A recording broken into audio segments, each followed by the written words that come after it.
Hi, I'm Anne-Marie Holler. I'm involved in the IPC Pathways program at Emmanuel. Pathways has mentoring conversations, forums, and resources for young people. Check it out at ipcpathways.org. One part is the resource map. It's on this page at ipcpathways.org. There are links to blogs, articles, books, videos, and other things contributed by people from Emmanuel.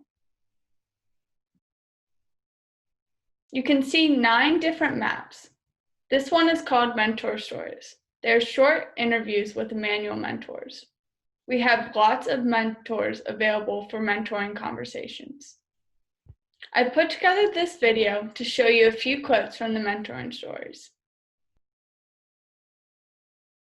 So I always loved art as a child. I took lots of classes. In high school, I took calligraphy, sculpture, drawing, and even in college, while I was pursuing a completely different course of study, I worked part-time at an ad agency doing graphic design. So I had a strong design and art background. I also had a background in gardening. I had 2 parents who loved to garden and who loved to visit gardens. Although I have to admit that I never really enjoyed it until I owned my first garden.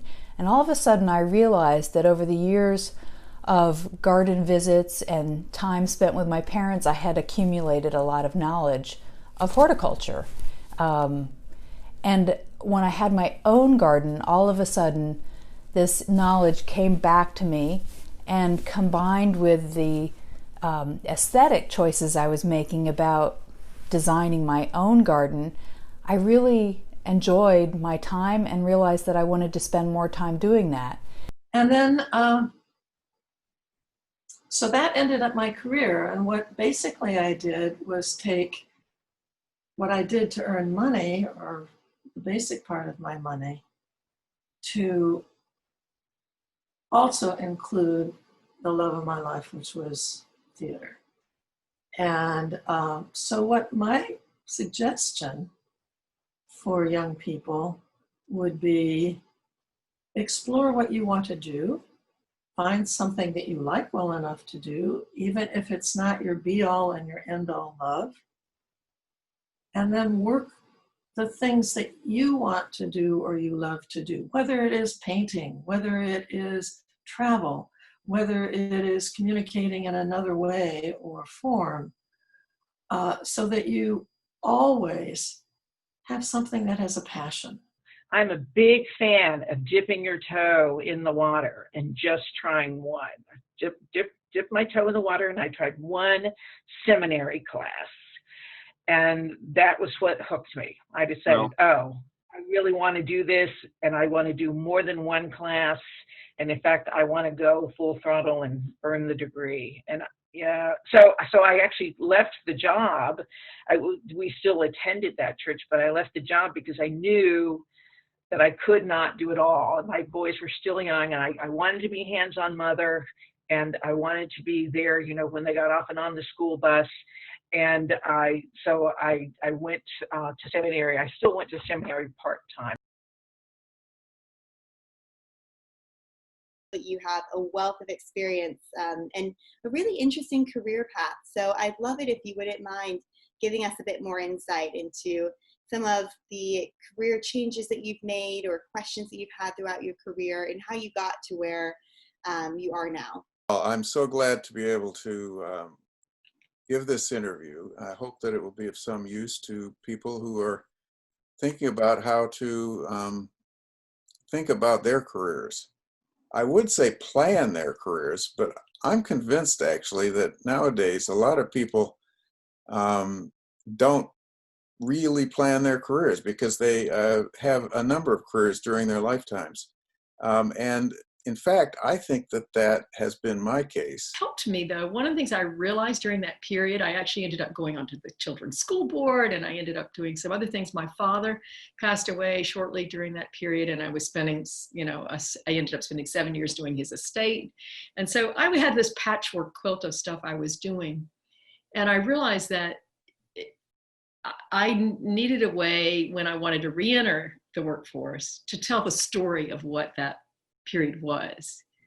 And that's something that I really recommend to people who are on that place where you're thinking of having a family. And if you think you want to spend a good chunk of your time on your family, you need to think about, how am I also going to keep a storyline going that is about the work part of me? I had a crisis of conscience late in my journalism career. I'd become an editor at a news magazine, and I just got tired of it. We had sort of a crazy boss, which is also something that everybody's got to contend with probably at one point in their life.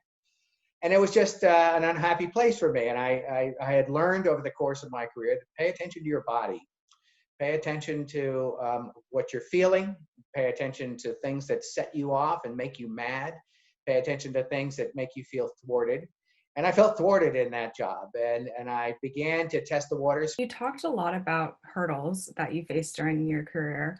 What were resources that you used to overcome those hurdles, support systems? I'm glad you asked. One of the things that I did once I had left an office setting and gone out on my own, although I really thought I was going to be raising kids, I didn't realize that I would also be doing architecture and have that opportunity. It was really a wonderful thing. I joined the AIA, the American Institute for Architects, and they have subgroups and they have classes. One of the things you have to do to keep and maintain your license is continuing education units. So that's exposed me to other architects, and I'm now involved in a Women in Architecture group. And I were ordained, there was a man who delivered the charge to her. We were ordained on the same day and in two different services. And this man who delivered the charge to her was a retired pastor. He just recently retired from a church in Western New York and moved to Eastern New York. And he, in his charge to Judith, talked about taking care of body, mind, and spirit. And when the service was over, he made a beeline over to me and said, I want to be your mentor. What's so interesting, he found you. Yeah. He sought me out, which is a real gift. And what we wound up doing is deciding that we would play racquetball twice a week, taking care of my body. And then on Fridays, after we played at noon, we went to Wendy's and we each got a junior bacon cheeseburger and a drink and fries. And we would talk about what ministry was like. It's very easy in the course of going through school and in career of becoming so obsessed with a specific stage of life that you kind of forget perspective. I think that's really good advice. I think a lot of people go to networking events and, you know, they're collecting these acquaintances instead of developing a deeper relationship. So what tips do you have for young people like me in making that relationship a bit deeper? I thought about that some, and I thought about what my habits were that caused me, even before in undergraduate and so forth, was that I'll just say that I tended to pick professors